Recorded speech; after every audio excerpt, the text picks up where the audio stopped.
Aí nós temos que ir atrás de especialista. Mas então é traduzido. Hã? Então, de alguma forma, se compreende. Ah, sim. Não é tipo assim um segredo secreto. Se a gente for atrás, a gente dá conta de saber, tá? Mas aquilo que realmente é secreto, não está no TCC. E isso é forte.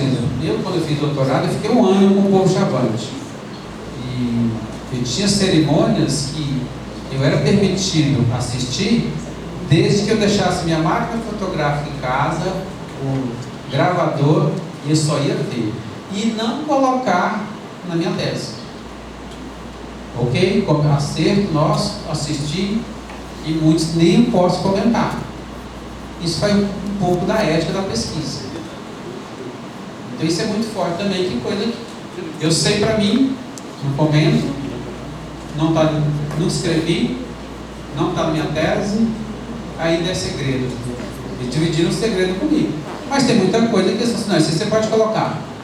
Por isso que ele pediu, isso pode? Pode, então vai. O que é um currículo aberto? Eu fiz uma experiência lá. A disciplina, diferente das nossas disciplinas, dos outros cursos, quando nós matriculamos um curso, matemática, o que é aluno de matemática? Só de matemática aqui? Vocês vão olhar no curso, vocês sabem até a última disciplina que o curso vai ofertar, correto? Lá não. Nós temos as grandes áreas. Tantos por cento da carga horária é para ciências da linguagem, tantos por cento da carga horária ciências sociais e tantos por cento ciências da natureza. E como as disciplinas vão surgindo? Elas vão sendo surgidas conforme as nossas conversas e discussão com a escola, no tempo aldeia. Então nós vamos percebendo que a necessidade da educação escolar naquele momento no Mato Grosso precisa discutir em algum aspecto, a gente vai e traz profissionais que discutem aquela disciplina. Então não sabemos. Então é natural vocês pegar o currículo de um aluno que formou na primeira turma e não ser as mesmas disciplinas que estão no aluno que formou na segunda turma. E nem no terceiro, da terceira turma. Porque essas disciplinas são construídas conforme o curso. Não está estabelecido. O que está estabelecido dentro do Conselho Estadual de Educação, a grande área. A pedagogia já é um curso fechado, um currículo fechado, que aí, na época de uma discussão, decidi deixar fechado. Fechado no sentido de eu ser a primeira e a última disciplina que vai ser ofertada. Não vai mudar. Se matriculou nesse curso, está garantido. No currículo aberto não está garantido. Tem mudanças. E são necessárias as mudanças. E aqui eu trouxe algumas imagens do tempo universidade. O que é o tempo universidade? Quando nós recebemos todos os nossos alunos na universidade. Eles ficam em torno de 30 dias no mês de janeiro e fevereiro, 30 dias em julho.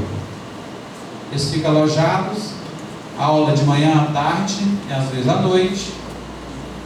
E aqui são ambientes deles.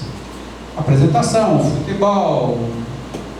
A universidade tem esses espaços que eles vão dividir durante o tempo que eles estão. Na primeira turma que nós formamos, eram 33 etnias. Foi um grande aprendizado para nós, foi um grande problema também, porque muitos deles não se conheciam. E aí a questão da identidade foi um choque. 33 etnias e tinha um povo que era inimigo histórico, que guerrearam na antiguidade.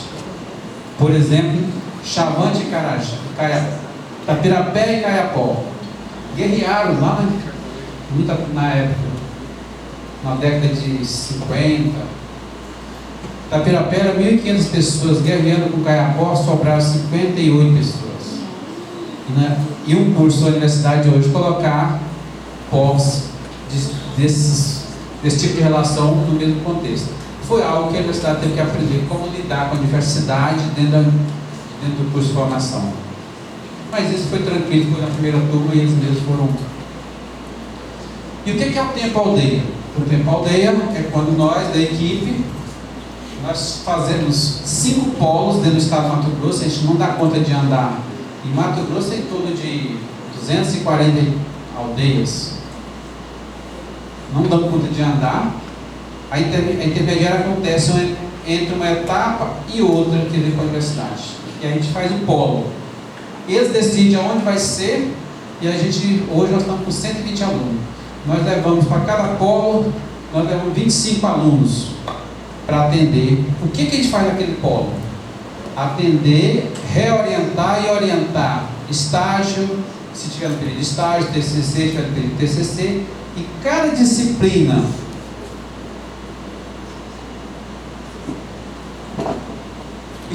que foi trabalhada no tempo da universidade, deixa uma pesquisa a ser desenvolvida nesse período.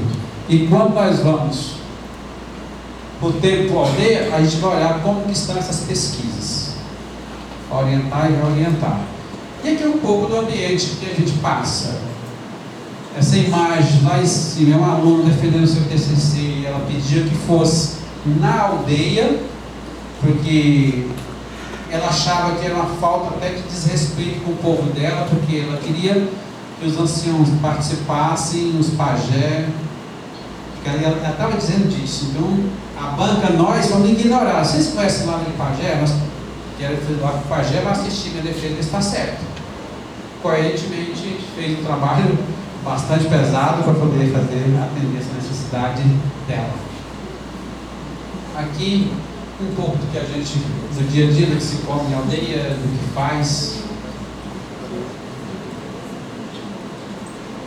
Aqui um pouco do que, eu te conto que é bonito falar um pouco, mas a gente passa alguns perrengues para chegar nesse momento, e a gente enfrenta toda essa adversidade para chegar na aldeia. A pé, de carro, barco, avião. Avião, por exemplo, para entrar para o Xingu, Parque Nacional do Xingu, a gente tem que andar da cidade de Barra do Bugre até Canarana, a gente anda 18 horas de carro e mais 58 minutos de avião. Se for por água, mais 12 horas. Então é um pouco do que a gente roda no Mato Grosso. A gente gosta de fazer isso, não fazia. A equipe gosta. Um pouco do que já tem feito o Mato Grosso. Na primeira turma, 200 pessoas, segunda turma, mais 100. No total, hoje nós temos no estado de Mato Grosso 450, 480 professores formados. Na primeira turma, muitos perguntavam para a gente: mas esses alunos, depois desses formais, vão voltar para a aldeia? Talvez isso é a pergunta que pode ser feita. Nós não tínhamos essa resposta. Hoje nós temos o quê? Desses 450, 480, todos estão na aldeia. Eu até digo mais: desses alunos, tem mestres e doutores. Eu até brinco nas reuniões de governo e pergunto para a secretária: alguma escola da cidade, vocês têm linguista, doutor, dando aula para crianças de 5 a 8? A secretária tem dificuldade de achar um. Se foi no Parque Nacional do Xingu, tem aluno formado pela UNEMAR, é doutor em linguística pela UNB, e ele optou ir para a sua aldeia dar aula para as crianças. Ele poderia ter pegado outros caminhos, mas não. É um compromisso e a sua identidade ela não é negada. Então esses professores estão todos na aldeia. Nós fizemos algumas especializações, não muitas, já foram 140 professores que já passaram pela formação como graduação lá do CESO. Hoje nós temos isso aqui como desafio. Desses 20 anos a gente foi construindo uma experiência e em algum momento um proreitor de ensino chegou em nós e desafiou: por que não um mestrado agora? E nós em 2017 sentamos, escrevemos uma PCN, que é o projeto, e mandamos para a CAPES. Francamente, eu achava que não ia dar certo, mas eu não podia falar com os parceiros, com os colegas. Eu estava ajudando a escrever e estava acreditando. Em 2017 deu um problema, que é da pós-graduação, sabe? Deu um problema, a avaliação foi feita e jogou para 2018, e saiu tudo junto. E para nossa sorte, nós aprovamos a PCN, um mestrado indígena, dentro da Universidade do Estado de Mato Grosso. O nome Ensino em Contexto Indígena e Intercultural. Disso eu não sei dizer nada, porque é novo. É como você pega um brinquedo e você não sabe nem ligar. É um desafio que nós estamos aprendendo. edital terminou de ser fechado, estou voltando amanhã, hoje ainda. Semana que vem a gente faz a seleção de 80 professores disputando 20 vagas desse mestrado. Eu não sei dizer se é no Brasil, mas na área de ciência é o único. Não sei se o Roy teve acesso, eu não tive curiosidade, mas na área 49, que é a nossa, do ensino, é o único mestrado. Já ouvi dizer que é o único do país, mas eu não tive curiosidade de olhar na plataforma, na CAPES, se tem outro ou não. Mas eu sei que não deu para olhar para lugar nenhum que não tinha referência. Por isso que eu não acreditava tanto aqui. Mas deu certo. Ele é mais ou menos isso. Nós temos 2 linhas de pesquisa nesse mestrado: ensino e linguagem em contexto intercultural, ensino, docência e interculturalidade. Uma coisa que nós escrevemos, que vamos aprender a fazer ainda, é que nós apostamos nesse mestrado, que ele seja intercalado e dialogado com a graduação. Portanto, ele vai ser junto. O aluno que é no mestrado, independente se vai ter estágio ou não, ele vai ter atividade na graduação para ele estar em ensino integrado. Isso é um diferencial que a gente colocou lá para a gente como meta nossa. Os professores, nós tivemos a sorte de ter um quadro permanente, estamos em 15 professores da UNEMAT, mas nós temos professores de outras instituições. Por exemplo, a FMT, uma professora da SEDUC, Eunice, muito experiente na questão, mas o que eu quero mostrar, tem outra aqui, é uma professora, temos de Minas, Maria Helena de Minas, Maria Helena Alcinha, a Estanaí. Esse daqui, isso foi um risco que eu particularmente corri. Esse professor, ele é da primeira turma que eu falei lá atrás. Esse que fez doutorado na UNB, é linguista que está dando aula no Xingu. Eu convidei ele para ser professor desse programa. Consequentemente, não tem nenhuma vaidade no currículo lá, que não importa com isso. Então, era uma dificuldade mesmo. Como colocar ele se não tem produção? E a CAPES nos escraviza. Se não tem produção, está fora, não é isso? Eu coloquei, gastei um tempinho a mais, escrevi 2 páginas falando por que a gente colocava ele. Para minha surpresa, a CAPES deu um parecer positivo de ser o indígena que está no Parque Nacional do Xingu e que ele faz parte desse programa. Ele já falou assim, é o maior desafio da vida dele, ele aceitou, eu disse, agora tem que aprender também. Aí eu disse, todos nós estamos no mesmo barco. Nós temos experiência com outros mestrados, mas mestrado indígena é o primeiro. Portanto, ninguém aqui sabe mais do que ninguém. Então, os 20 professores, é um grupo bastante significativo, 20 professores. Vamos selecionar 20 alunos agora, semana que vem, um para cada professor. Mas isso é um diferencial que a ideia era essa. Se é um aluno formado pelo curso, não confiamos no que nós estamos formando, era meio contraditório, né? A disciplina, vocês vão estar dando uma olhada, sempre tem esse caráter de voltar, pensar a escola da aldeia, os fundamentos da educação escolar, a pesquisa, a prática pedagógica na e para a escola indígena, seminário de dissertação e andamento, que precisa ali ser bem constante, e nós vamos oferecer uma relação de 15 disciplinas entre as optativas e as obrigatórias. Não sei se vocês prestaram atenção no meu título. Lá no início eu coloquei Educação Escolar Indígena, da aldeia para a universidade. Aqui eu mudo porque esse é o desafio que nós temos hoje.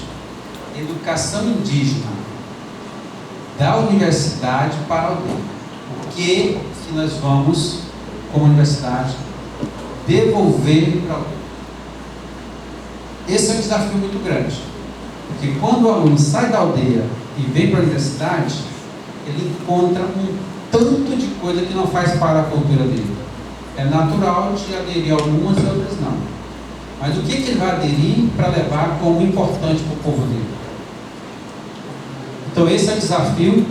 E aí eu coloco uma questão que lá naquele livro da Ameríndia, o título era Urucum, Jenipapo e Giz, que era a temática lá daquele seminário que eu falei. Hoje, dentro desse desafio, Urucum, Jenipapo, Giz, como lidar com isso agora? Porque se eu quiser conversar com um aluno meu do Xingu, eu só vou acessar aqui o computador e fala comigo. Se eu mudei a data do edital do mestrado, hoje eu passei a manhã toda respondendo que eu mudei a data do dia 13 para o dia 20. Eu estou conversando com todos os candidatos. Então esse é o desafio também. Mas é o desafio no sentido que nenhum desses, que essa vertente aqui não vai silenciar e negar o que é próprio.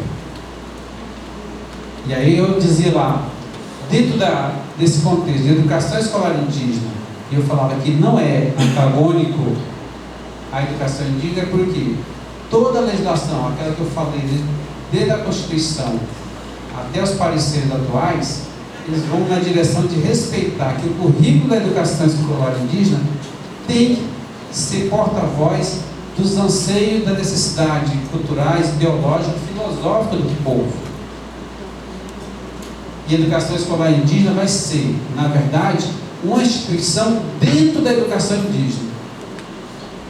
E essa instituição ela tem um papel de instrumentalizá-los com saberes e conhecimento para que eles lidem com esse mundo lá fora, com esse mundo externo à aldeia. Aquilo que é próprio da cultura, ele não tem elementos suficientes para trazer aqui para fora para as questões que estão buscando fora. E a dinâmica da cultura é inevitável. A relação de duas culturas, alguma coisa você me aprende com a outra. Então, é esse o desafio. Então, a gente entende que hoje se discute a educação indígena e a educação escolar está aí dentro. E esse é o desafio dos povos indígenas, fazer com que essa instituição escolar esteja a favor do povo. O povo Tapirapé, por exemplo, faz muito essa discussão. Uma curiosidade, como que vai ser o processo de seleção de ingressos nesses?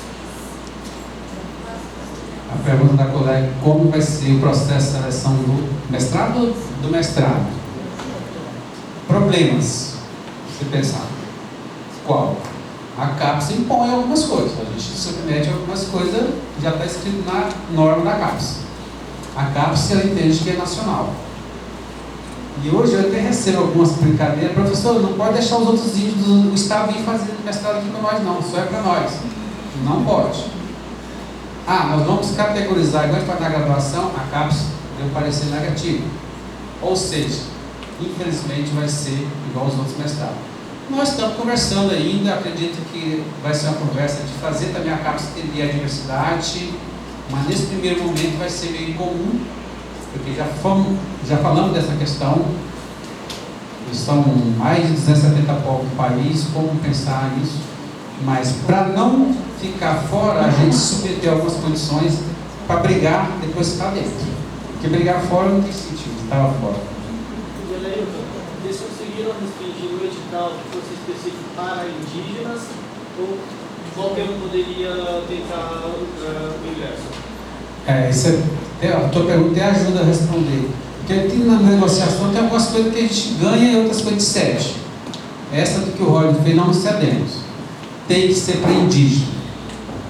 E nós vamos bater no outro problema que muitas vezes, quem que é índio e quem determina que é índio?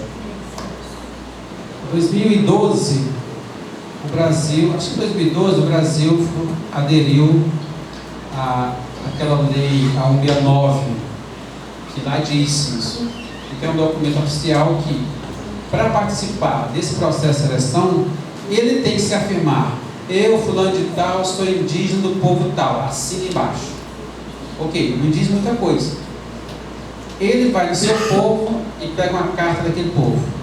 Nós da comunidade Chavante reconhecemos fulano como pertencente ao nosso povo. É esses dois documentos que a gente existe de edital. Ele se auto-reconhecer e o povo dele se aceitar ele reconhecidamente como pertencente àquele povo. Que é diferente da questão de cota para a questão afrodescendente, que a afrodescendente só basta eu falar assim, eu, Adailton da Silva, sou negro e vou participar na cota X. Ninguém me questiona. O indígena precisa da comunidade, porque diz respeito a direitos coletivos. Eu, Adailton, não posso pegar uma declaração e falar que eu sou, por causa da minha cor, sei lá, eu sou Tapirapé e quero usufruir dos direitos coletivos do povo Tapirapé. Não posso. Então o edital exige esses dois documentos, é específico para indígena. Eu trouxe essas duas imagens. Essa fotografia foi tirada ao mês de maio, na aldeia Pareci.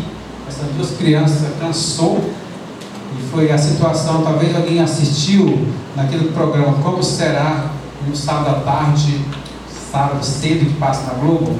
A Globo nos acompanhou por uns dias e fez um documentário para falar dessa história. Saiu desde julho esse documentário.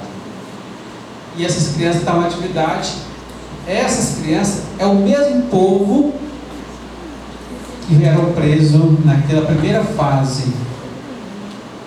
Então, para vocês terem um pouco, essas crianças estão na atividade de aula de campo. Eles foram para o mato para entender como tirar palha da casa. E nós estamos acompanhando eles.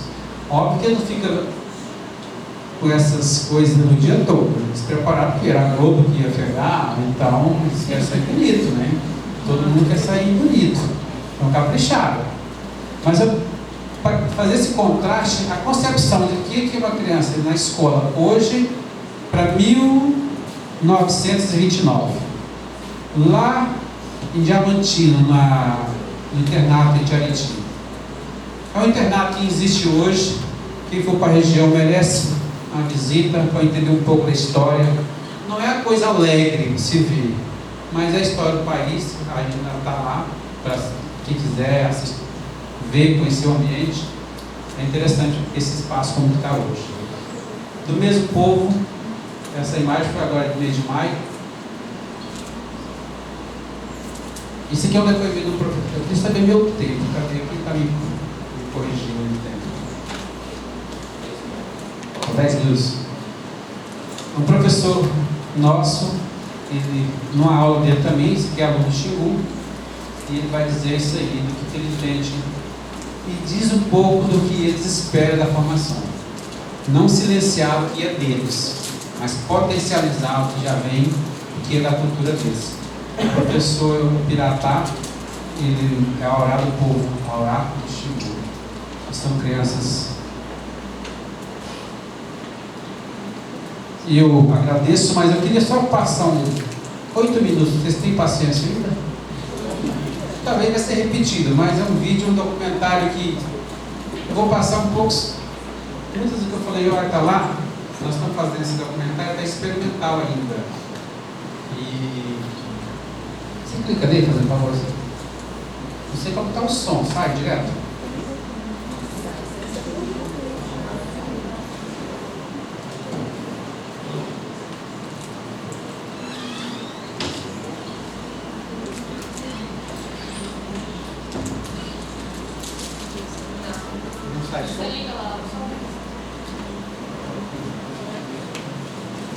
São 8 minutos da paciência de vocês.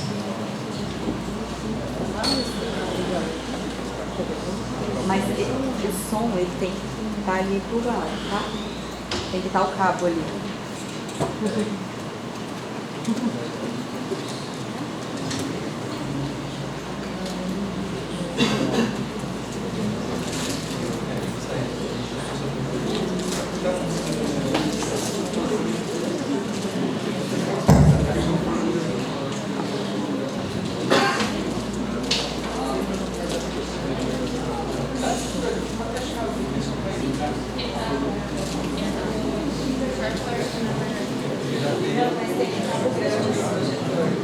Vocês estão com o cabo grande de frente? Desliga o computador. Traga o computador só.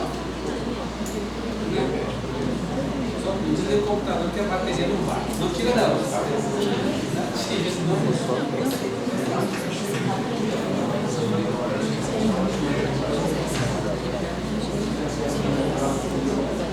Professor.